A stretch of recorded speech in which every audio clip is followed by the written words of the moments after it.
بسم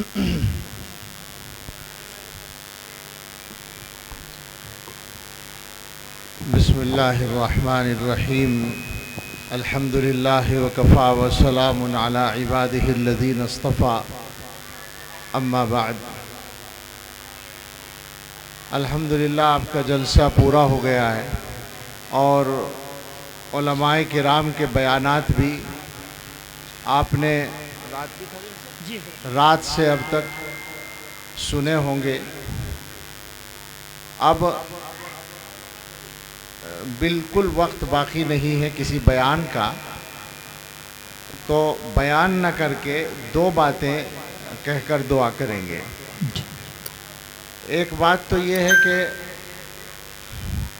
رات سے اب تک جو کچھ آپ نے سنا ہو اس کو دوبارہ یاد کر لیں اور یہ سوچ لیں کہ آپ کی زندگی میں ان باتوں میں سے کن کن باتوں کی ضرورت ہے اور کہاں کہاں بدلنے کی ضرورت ہے۔ مدرسوں کے جلسے ہوتے ہیں تو ان میں دو تین کام ہوتے ہیں۔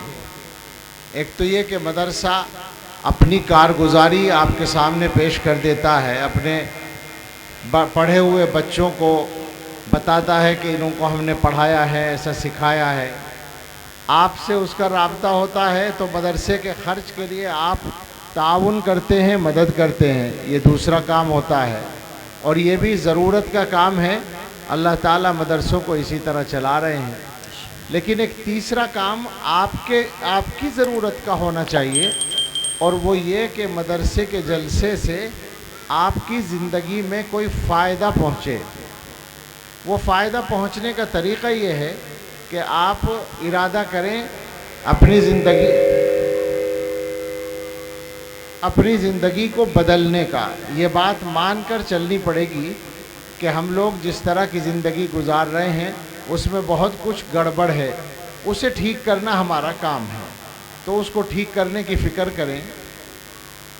مجھے ذرا پہلے آنا چاہیے تھا اصولاً، لیکن ظاہر ہے کہ پہلے آ کر بھی بیان اتنا ہی ہوتا، اس لیے کہ ہمارے جلسوں کی آخری نشست میں آخری عمل جو تفصیلی ہوتا ہے وہ چندے ہی کا ہوتا ہے اور اس کے بعد عصر کی نماز کی گنجائش کم رہ جاتی ہے۔ یہاں تو ماشاءاللہ یہ حضرات سمجھدار لوگ ہیں اور محترم جناب قاری نور محمد صاحب دامت برکاتہم یہاں بزرگ شخصیت ہیں اور دوسرے احباب ہیں، تو انہوں نے قابو رکھا اور مولانا مشرف صاحب خود ماشاءاللہ عالم سمجھدار باصلاحیت ہیں، تو یہاں قابو رکھا گیا ہے، ورنہ عام طور پر جلسوں میں یہ غلطی ہو جاتی ہے مدرسوں میں کہ عصر کی نماز مکروہ وقت تک چلی جاتی ہے۔ یہاں سے اس جلسے سے یہ پیغام بھی آپ لے کر جائیں کہ ہر نماز صحیح وقت پر ادا کرنی ہے، اور اسی مقصد کے لیے ہم اپنے اس جلسے کو اب ختم کرنے کا اعلان کرتے ہیں۔ اس کو آگے جاری رکھنے کی گنجائش نہیں ہے، اس لیے کہ عصر کی نماز کا وقت ہو گیا ہے۔ لیکن یہیں رک کر آپ ایک بات اور سنتے جائیں کہ جب ہم اپنا جلسہ مختصر کر رہے ہیں تاکہ نماز وقت پہ ہو جائے، تو کیا آپ کو اپنے گھروں کے کام چھوڑ کے نماز کے لیے نہیں جانا چاہیے مسجد میں؟ سوچنے کی بات ہے۔ یہ جو صبح سے شام تک 5 نمازیں ہمارے اور آپ کے ذمے ہوتی ہیں اور ہم دنیا کے کاموں میں لگے رہ کر نماز چھوڑ دیتے ہیں، کیا مطلب ہے، کیا گنجائش ہے اس کی؟ جب دین کا ایک بڑا کام نماز کے لیے روکا جا سکتا ہے، حالانکہ اگر ابھی بیان کیا جائے تو ہو سکتا ہے، چندہ کیا جائے تو ہو سکتا ہے، مگر روکنے کی وجہ صرف یہ ہے کہ نماز کا وقت قریب ہو رہا ہے۔ تو اب اس سے سبق لے کر جائیے۔ یہ صاف ہے؟ ہاں یہ صاف ہے، کچھ ٹھیک ہے۔ میں یہ کہہ رہا تھا کہ جلسہ ختم کیا جا رہا ہے اس لیے تاکہ نماز اپنے وقت پر ہو جائے۔ اگر نماز کا مسئلہ نہ ہوتا تو جلسہ ابھی 1 گھنٹہ اور چل سکتا تھا اور اس میں ہزاروں روپے چندہ بھی بڑھ جاتا، کچھ اور علماء کا بیان بھی ہو جاتا۔ میں آیا ہوں، مجھے بھی دعوت دی گئی تھی، میں بھی آدھا پون گھنٹہ بول لیتا، لیکن ہم سارے کاموں کو روک رہے ہیں فقط اس لیے کہ نماز اپنے وقت پر ہو جائے۔ تو کم سے کم اس سے آپ یہ سبق تو لے کر جائیں کہ اپنے گھر کے کاموں کو چھوڑ کے بھی نماز پڑھ لیا کریں۔ مسلمانوں کے حالات میں جو باتیں سب سے زیادہ کھلتی ہیں وہ 4 باتیں ہیں، وقت نہیں ہے اس لیے 1 منٹ میں چاروں باتیں کروں گا۔ 90% مسلمان بے نمازی ہیں، نماز کی طرف آ جاؤ، اس کے علاوہ راستہ ہی ہمارے پاس نہیں ہے۔ 90% مسلمان قرآن پڑھے ہوئے نہیں ہیں، ہر آدمی قرآن پڑھنے کو اپنے لیے ضروری سمجھ لے، سبھی مسئلے اس سے حل ہوں گے۔ اور مسلمانوں میں نشہ بہت عام ہے اس زمانے میں، اگر آپ کے علاقے میں آپ کے گاؤں میں یہ نشہ ہے تو خدا کے واسطے محنت کر کے اس سے پیچھا چھڑاؤ۔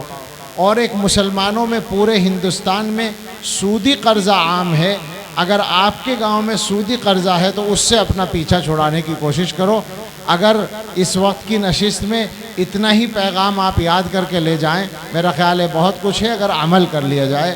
اللہ توفیق دے آپ کو بھی اور ہمیں بھی، اور اللہ اس مدرسے کی تمام محنتوں کو قبول فرمائے، اور جو احباب یہاں کام کر رہے ہیں اللہ تعالیٰ ان کی مدد فرمائے۔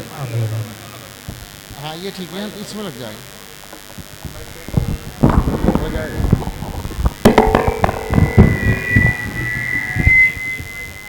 بس ٹھیک، اب دعا کر لیجیے۔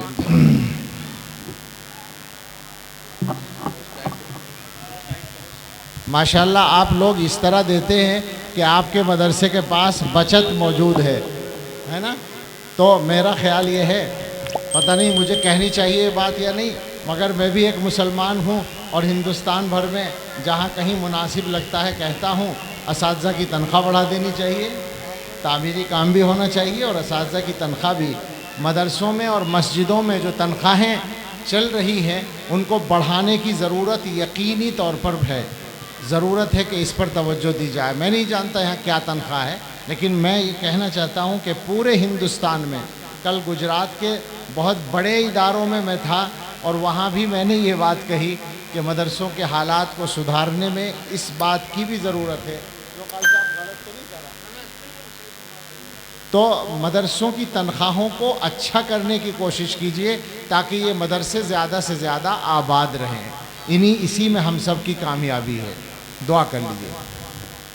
سبحان ربی العلی الاعلی الوہاب، اللہم صلی علی سیدنا محمد وآلہ واصحابہ وازواجہ وذریاتہ کما تحب وترضى عدد ما تحب وترضى ربنا آتنا في الدنيا حسنة وفي الآخرة حسنة وقنا عذاب النار ربنا لا تزغ قلوبنا بعد إذ هديتنا وهب لنا من لدنك رحمة إنك أنت الوهاب ربنا هب لنا من أزواجنا وذرياتنا قرة أعين واجعلنا للمتقين إماما۔ اے اللہ ہم سب کے گناہ معاف فرما دیجئے۔ اے اللہ یہ مدرسے کا جلسہ ہے اور مدرسہ آپ کے دین کا قلعہ ہے، اللہ اس قلعے میں ہم سب جمع ہیں، اللہ اس کی برکت سے ہم سب کے اور ہمارے بیوی بچوں کے اور رشتہ داروں کے اور نسلوں کے ایمان کی حفاظت فرمائیے۔ اے اللہ ساری دنیا کے اہل ایمان کی جان و مال، عزت آبرو، گھر بار، آل اولاد اور کاروبار کی حفاظت فرمائیے۔ اے اللہ ہم میں اور ہمارے متعلقین میں جو بیمار ہیں سب کو صحت عطا فرما دیجئے۔ حضرت مولانا سید بلال حسین صاحب کی طبیعت بھی خراب ہے، اللہ ان کو بھی صحت کاملہ عطا فرمائیے۔ اور اے اللہ جو بھی ہمارے اساتذہ، مشائخ یا والدین کسی کے یا رشتہ دار بیمار ہیں سب کو اللہ صحت عطا فرمائیے۔ اور جو ہمارے متعلقین یا اہل ایمان دنیا سے چلے گئے ہیں رب کریم ان سب کی مغفرت فرمائیے۔ اللہ ہم میں جو لوگ بے روزگار ہیں انہیں بابرکت حلال روزگار عطا فرمائیے، جو بے اولاد ہیں اللہ انہیں اچھی اولاد عطا فرمائیے۔ اے اللہ جو بیٹوں کے تمنا رکھتے ہیں انہیں اچھے بیٹے عطا فرمائیے۔ اللہ جو اولاد کے سلسلے میں کسی پریشانی میں مبتلا ہیں وہ پریشانی دور فرما دیجیے۔ اللہ ہم میں جو لوگ قرضوں کے بوجھ میں دبے ہوئے ہیں اللہ اپنے فضل سے ہم سب کو قرضوں سے سبکدوش فرمائیے۔ اللہ جن بچوں کو نشے کی عادت ہے ان کا نشہ چھڑا دیجیے، اللہ ان کی عادتیں ٹھیک کر دیجیے۔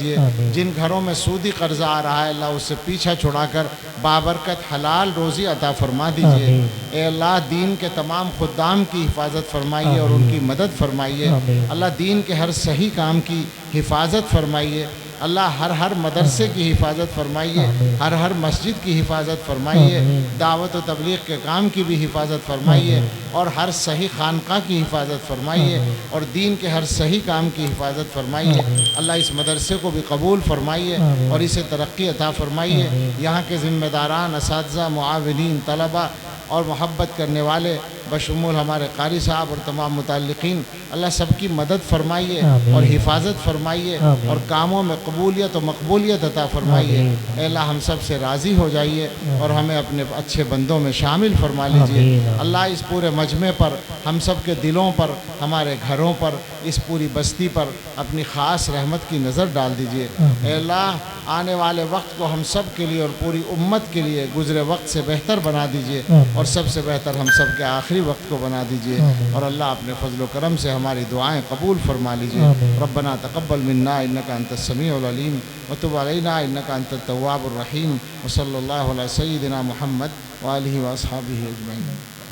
بھائی کوئی حضرات بھی حضرت والا یہیں سے سلام کر لیں گے، آپ مسافر کی وہ زحمت نہ اٹھائے کیونکہ تکلیف بھی ہوگی، سفر میں بھی رہتے ہیں۔